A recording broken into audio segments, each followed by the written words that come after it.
हरि ओम नमः शिवाय। आज हम जानते हैं भगवान भोलेनाथ के विषय में और शिवलिंग के विषय में। आए दिन लोगों के मन में ये शंका रहती है कि क्या घर में हमें शिवलिंग रखना चाहिए, क्या घर में शिवलिंग रख करके पूजा करना चाहिए। अगर मंदिर बहुत दूर है तो शिवलिंग की पूजा कैसे करें। ऐसे ऐसे न जाने अनगिनत क्वेश्चन जो है आए दिन हम सबके मन में घूमते रहते हैं।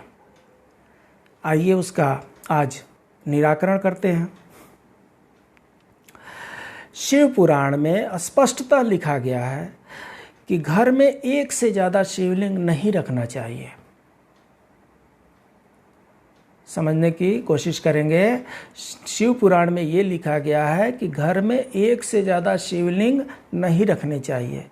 इसका मतलब ये है कि एक शिवलिंग तो रख ही सकते हैं। यहाँ पर कहीं ऐसा नहीं लिखा गया है कि रखना ही नहीं है। यहाँ पर लिखा गया है एक से अधिक नहीं रख सकते हैं। इसका मतलब कि 2, 3, 4, 5 ऐसे हम शिवलिंग नहीं रख सकते हैं। एक शिवलिंग रख सकते हैं। अब जानने वाली बात यह है कि प्रोविज़न तो है कि हम रख सकते हैं। क्या सबको रखना चाहिए? एक प्रैक्टिकल एग्जांपल लेते हैं। मान लीजिए कि आपकी जान पहचान प्रेसिडेंट से हो, प्राइम मिनिस्टर मोदी जी से हो, और मोदी जी को आप घर पे बुलाना चाहते हैं। मोदी जी को घर पे बुलाने के लिए, बैठाने के लिए आपने व्यवस्था कर रखी है, ये सोचना चाहिए। ये शिव जी जो हैं ये त्रिलोकीनाथ हैं, त्रिलोक के स्वामी हैं, और त्रिलोक के स्वामी को अपने घर में आप लाना चाहते हैं। क्या उसके लिए अपने घर में उचित व्यवस्था आप कर लिए हैं? इसका जरूर ध्यान रखना चाहिए। कहीं ऐसा ना हो कि शिवलिंग को रख करके अलमीरा में बंद कर दिए, कहीं कोने में ऐसे रख दिए, कहीं बंद कमरे में रख दिए। ये तो शिवलिंग का अवहेलना हो गया ना। शिवलिंग के पास बहुत पावर होती है, ब्रह्मांड का पावर होता है। वहाँ से 24 आवर रेडिएशन होता रहता है, एनर्जी का रेडिएशन होता रहता है। विभिन्न प्रकार की एनर्जी वहाँ से फ्लो होती रहती है। अगर सही तरीके से उनकी देखभाल करेंगे तो पॉजिटिव एनर्जी फ्लो होगी, और कहीं गलत तरीके से करने लगे निगेटिव एनर्जी फ्लो होगी। फिर बाद में ये ना कहना कि शिवलिंग के चलते मुझे ये नुकसान हो गया, वो नुकसान हो गया, वो नुकसान हो गया। और दूसरी चीज़ ये है कि हमारे मन में ये सवाल क्यों आता है कि शिवलिंग को हमें घर में रखना चाहिए कि क्यों नहीं रखना चाहिए। घर में जीव हत्या कर सकते हैं, मांस मछली ला सकते हैं, मदिरा के बोतल रख सकते हैं। किसी पंडित जी से पूछते हैं शिवलिंग रखना चाहिए कि नहीं रखना चाहिए, शालिग्राम रखना चाहिए कि नहीं रखना चाहिए। पूछना शुरू कर देते हैं। अरे घर खराब उससे होता है, मांस मछली से घर खराब हो सकता है, मदिरा सेवन से घर खराब हो सकता है, जुआ से घर खराब हो सकता है, माता पिता के आज्ञाकारी नहीं होने से घर खराब हो सकता है, घर वालों की बात नहीं मानने से घर खराब हो सकता है। शिवलिंग को घर में रख करके पूजा करने से घर कैसे खराब हो सकता है? पूजा करना है, सिर्फ रखना नहीं है। उनको बंदी बना के नहीं रखना है, उनके पास श्रद्धा के सुमन अर्पित करने हैं। इसलिए शिवलिंग को घर में नहीं रखने का शिव पुराण में कहीं प्रोविजन नहीं है। एक रख सकते हैं। और जैसा कि मैंने आपको बताया कि शिवलिंग से 24 आवर एनर्जी फ्लो होता रहता है, ऊर्जा का संचार होता रहता है। इसलिए होना ये चाहिए कि शिवलिंग को ऐसे तरीके से रखा जाए कि कोई ट्रिपल स्टैंड हो जाए, उसके ऊपर कोई लोटा हो, उसमें से छेद हो, और उसमें से अनवरत 24 आवर उसमें से बाई ड्रॉप ड्रॉप वाटर गिर रहे हों।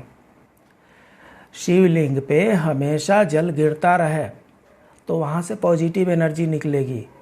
शिवलिंग में एक दिन कभी आपने पूजा कर लिया, कभी एक हफ्ते तक पूजा कर लिए, कभी छुट्टी चले गए बंद करके, कभी कहीं और चले गए बंद करके, निगेटिव एनर्जी फ्लो होना शुरू हो जाएगी। फिर बाद में ये कारण हो गया, वो कारण हो गया, दोषारोपण हम शुरू कर देते हैं। इसलिए हमें ये देखना है कि शिवलिंग हम रखने के लायक हैं भी कि नहीं है।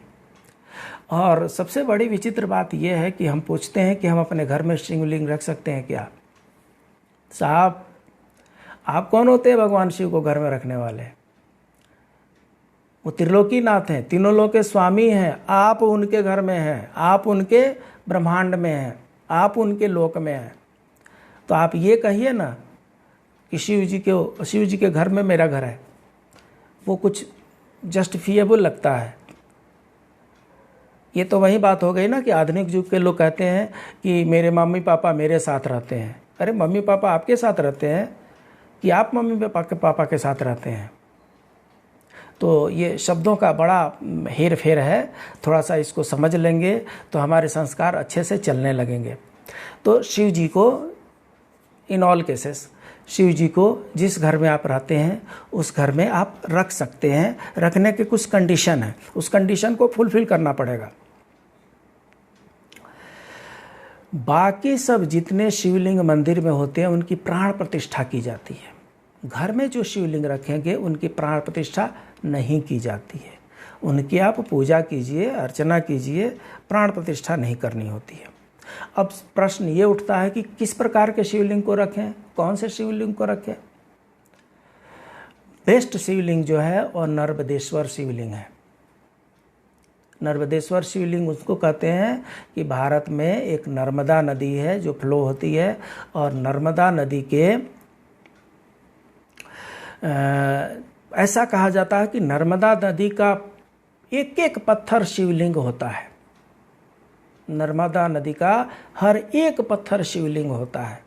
तो नर्मदा नदी के भेड़ा घाट से शिवलिंग, जो भी पत्थर आंख मूंद करके ओम नमः शिवाय करके और जल में हाथ डाला जाता है, और जो पत्थर हाथ में आ जाता है उसको लेकर के लोग चल देते हैं, और ये शिवलिंग है और उसकी महत्ता है। तो फर्स्ट प्रायोरिटी यही है कि नर्मदेश्वर शिवलिंग को लेकर के आइए और अपने घर में पूजा कीजिए। अब दूसरी चीज़ ये आती है कि साइज कितनी होनी चाहिए। बड़ा शिवलिंग मंदिर में रखना है, क्योंकि बड़े शिवलिंग से हाई एनर्जी फ्लो होती है, ऊर्जा का संचार बड़ी तीव्र गति से उसमें होता रहता है। शायद उतना ऊर्जा घर संभाल न सके, इसलिए घर में अंगूठे के बराबर शिवलिंग रखना है, अंगूठे से बड़ा शिवलिंग नहीं रखना है। इसके बाद से शिवलिंग घर में अगर रख लिए, सुबह शाम पूजा करना है। अभिषेक के अलावा सुबह शाम पूजा करना है। घर में एक शिवलिंग से ज़्यादा नहीं रख सकते हैं। किसी बंद स्थान में शिवलिंग को नहीं रखना है, खुले स्थान में रखना है।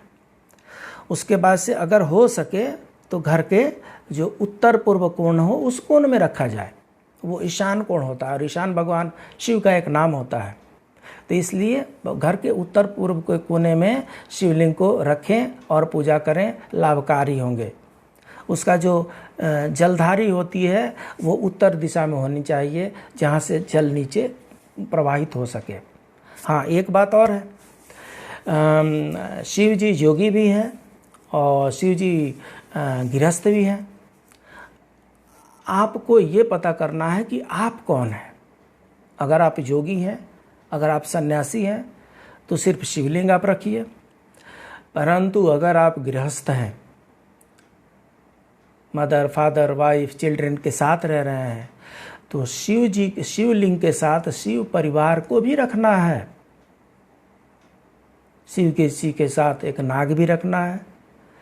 सामने नंदी महाराज भी रहेंगे, गणपति जी भी रहेंगे, कार्तिकेय जी रहेंगे और माता पार्वती भी रहेंगी। पूरा शिव परिवार आपको साथ में रखना है, तभी जाकर के गृहस्थ आश्रम का आनंद आपको मिल पाएगा। नहीं तो अकेले शिव जी को अगर पूजने लगे तो पता चला धीरे धीरे गृहस्थ आश्रम से आप योगी आश्रम में कन्वर्ट होते जा रहे हैं। हाँ, ये हो सकता है कि जगह की कमी हो, संसाधनों की कमी हो, और शिवलिंग के अलावा बाकी शिव परिवार को रखना शायद मुश्किल हो रहा हो। फोटो रख लीजिए, पूरे शिव परिवार का फोटो रख लीजिए साथ में, बट करना साथ में सबकी पूजा है। शिव परिवार को साथ में पूजा करना है, उससे आपको उत्तम फल मिलता है। कुछ चीज़ें परित्यक्त है कि शिव जी पर क्या चढ़ाना चाहिए और क्या नहीं चढ़ाना चाहिए। ऐसा कहा जाता है कि केतकी के फूल को, तुलसी के पत्ते को, सिंदूर, हल्दी, ये 4 चीज़ें परित्यक्त हैं, ये शिवलिंग पर नहीं चढ़ाया जाता। शिवलिंग जहाँ भी रखें उसके ऊपर कुछ जल गिरने का इस प्रकार की व्यवस्था रखें कि उस पर 24 घंटे जल गिरते रहें, शांत रहे वो। शिवलिंग का जो ऊपर वाला जो हिस्सा होता है उस ऊपर वाले हिस्से को खाली नहीं छोड़ना है। उस पर या तो बेलपत्र रख दें या पुष्प रख दें। जो ऊपरी शीर्ष हिस्सा है, शीर्ष को खाली नहीं रखना है, उस पर पुष्प या बेलपत्र कुछ रखना है। तो इस प्रकार से भगवान शिव जी की जो हम शिवलिंग रखते हैं ये भगवान शिव की मूर्ति का ही प्रतिरूप है। इसलिए निस्संदेह आप घर में रख करके आप उनका पूजा पाठ कर सकते हैं। आपको अपनी क्षमता देखनी है, अंधेरे में नहीं रखना है।